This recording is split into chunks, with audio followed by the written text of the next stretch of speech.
Welcome back, everybody, for another episode of Bible Stories Few Read to the Bitter End. I'm your host, Kate, the Bluegrass Skeptic. This is episode 3, entitled, I'm Sorry, Babe, You Gotta Take One for the Team. This week, I want to share with you a story that involves Abraham and Sarah, but not about Sarah giving birth to Isaac at an extremely old age. I'm sure many of you remember that story in the Bible. That's the one she's most famous for because she laughed at the idea of having a child past her childbearing years. You'll find this story in Genesis 12. And I want to review this because they had a brief open relationship with a local ruler. Like, open relationship. Like, Sarah and Abraham were married, and Sarah married somebody else. Normally, in those ancient times, it was kind of the other way around. You had the husband with multiple wives. Not in this case. It's a little different, okay? These two famous biblical characters even got rich off of this. In fact, I'd say that's probably how the Hebrew tribes in that move forward into the history that they've got is because of this. So I guess in a way, Sarah's a bit of a heroine here. But anyway, it's an interesting tale because you're going to end up reading this 3 separate times. Yes, this is in the Bible. Same story. 3 different instances. There's just some slight variations to change the tone of the transgressions in each version, though. And a lot of folks don't realize this is in the Bible 3 times. So I want to go into that after I relate some of these 3 versions as to why it's in the Bible 3 times. And I'll cover that at the end. But basically, let's get some background first, okay? We're dealing with Abraham. We're dealing with his wife, Sarah. And this is version number 1. So this is in chapter 12 of Genesis, like starting at the top, like all of these stories always do. So imagine yourself waking up and you're being told you've got to leave your father's lands because it's time to make your own way. It's even worse than that because there's a famine on. So pickings are kind of slim for a good area of land to make a new go of things on. Head to Egypt. Okay, this is what God basically tells Abraham to do. But there's a bit of a problem. Sarah, his wife, she's a hottie. And the Egyptians are sure to know it when she comes walking through. So what's Abraham going to be able to do about it? Should he just turn around and suffer in a famine-plagued lands? Or does he want to risk it in Egypt? So Abraham has a solution. As they're on their way to Egypt, he turns to look at her from atop his camel and he's like, babe, you are so damn sexy. And I know these men in these parts are going to kill me just to get to you. If shit goes down, tell them you're my sister so I don't get my ass killed. Now, referring to the relationship as being brother and sister isn't exactly a total lie either. See, like many families in those days, most households had multiple wives, including that of Abraham's father. See, Abraham and Sarah were in fact siblings, just by different mothers. Apparently, Abraham essentially wanted to leave out the fact they were married siblings, though. That way he could still live to see another day and establish himself in Egyptian lands until the famine ended. Did a sibling-only label on their relationship mean Sarah would go unmolested? Of course not. In fact, once in Egypt, everyone couldn't miss her walking around town. She must have rivaled Helena of Troy because the Pharaoh of Egypt scooped her up and married her. After all, he was Pharaoh and Abraham was just her brother. So essentially, Sarah was literally taking one for the family team with no promise of ever being returned to her secret marriage.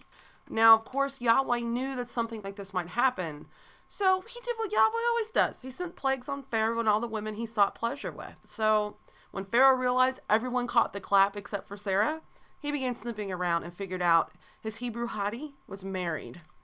This whole time, Pharaoh had been lavishing wealth and cattle onto who he thought was Sarah's brother, Abraham. Now he finds out it was all a sham and ultimately boots Abraham and Sarah out of Egypt for the deception. And of course, though, the following chapter's first sentence even brags about how much Abraham was paid for Sarah's marital prostitution, all of which they got to keep as the Pharaoh told him to not let the door hit you where your good Lord split you. Now, this nearly same story then returns again in Genesis chapter 20, right from the top again. Some details as far as it goes would be inconsistency. A, they were escaping a famine. B, Abraham doesn't want to die in the name of protecting his wife, and he doesn't want to tough out a famine either. And C, he took payment for dead ass. The only changes were the ruler in the country. God actually intervenes this time, though, and he really makes his presence known. He not only is covering everyone involved in the ruler's household with a spiritual condom preventing pregnancy, this time God admits he subverted the king's free will and prevented him from getting all rapey with Sarah. Also, Abraham is called to the carpet about not telling the king that they were not just siblings, but fucking married. Abraham's excuse? Y'all might have killed me over her. What could I do? Apparently, though, there must be truth to that statement in his line of thinking, because the king immediately offers to let the couple settle anywhere they want, and he paid Abraham $1,000 in silver to restore Sarah's honor. Once the cows basically hit the bank, Abraham prays up a solution to the barren wombs of the king's harem, and babies were booming again. Then in Genesis chapter 26, we read the second version again, but still ever so slightly changed. In the third version, this time the couple isn't Abraham and Sarah, but their son Isaac and his wife Rebecca.